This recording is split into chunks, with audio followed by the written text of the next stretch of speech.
2 hari pasca kebakaran depo Pertamina Pelumpang, Jakarta Utara, sejumlah warga dilarikan ke pos-pos pengungsian.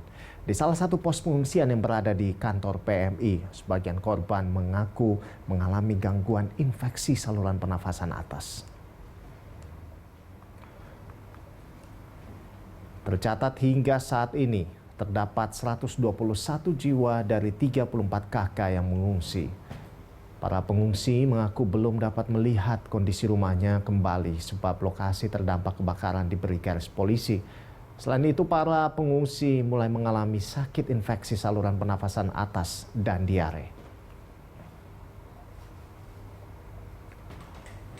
Pengungsi berharap dapat kembali melihat rumah mereka dan mendapatkan pertolongan dari pemerintah terkait tempat tinggal untuk melanjutkan kehidupan.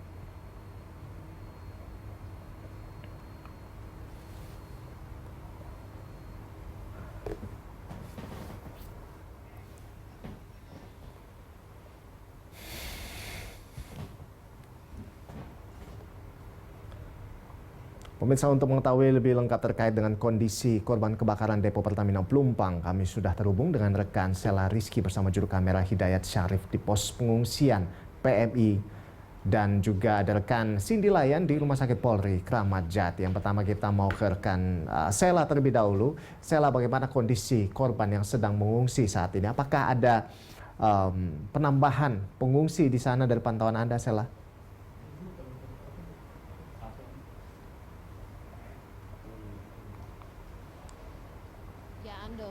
Ando dan juga pemirsa bahwa saat ini saya di posko PMI yang ada di Jakarta Utara. Memang benar ada penambahan jumlah pengungsi yang diupdate per tadi pukul 8.30 pagi. Ini ada yang semulanya 71 jiwa dari 19 KK, saat ini bertambah menjadi 121 jiwa dari 40 KK.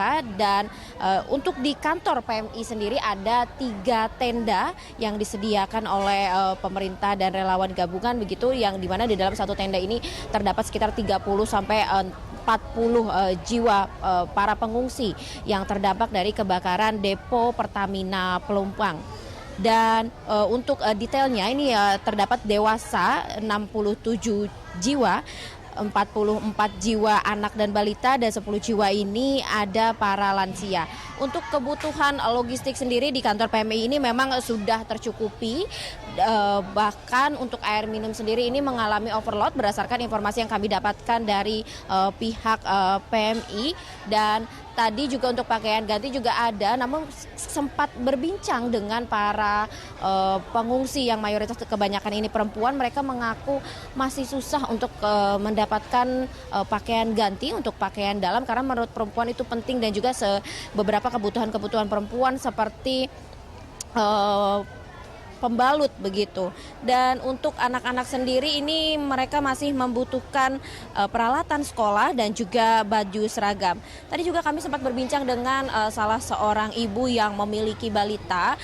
Ia juga mengatakan bahwa selama di kantor PMI, pengungsian di kantor PMI ini tidak mengalami kebutuhan yang kurang begitu, sebab kebutuhan susu untuk balitanya ini udah diberikan, dan juga pampers begitu.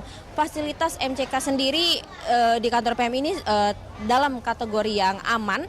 Terdapat 2 toilet di bagian belakang di dekat dapur umum, kemudian ada 5 toilet portable di bagian depan.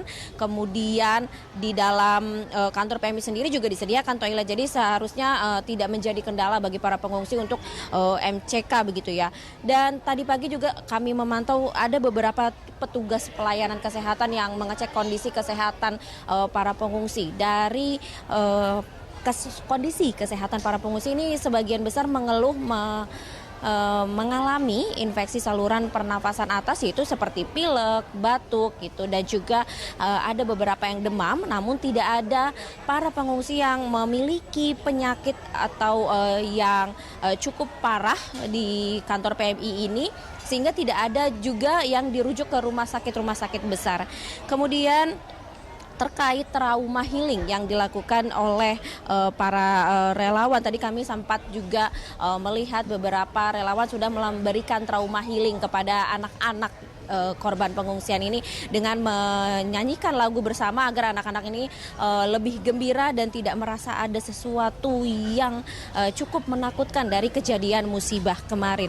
Dan memang lokasi tempat tinggal para pengungsi ini sangat dekat begitu ya dengan depo Pertamina Pelumpang. Itu kalau tidak salah jaraknya sekitar 28 meter saja. Bahkan kalau menurut pernyataan dari para pengamat ini menilai seharusnya depo Pertamina itu tidak boleh terlalu dekat dengan pemukiman warga. Seharusnya itu jarak minimal itu sekitar 5 kilometer, sehingga jika kejadian seperti ini terjadi kembali itu untuk meminimalisir kejadian-kejadian seperti ini.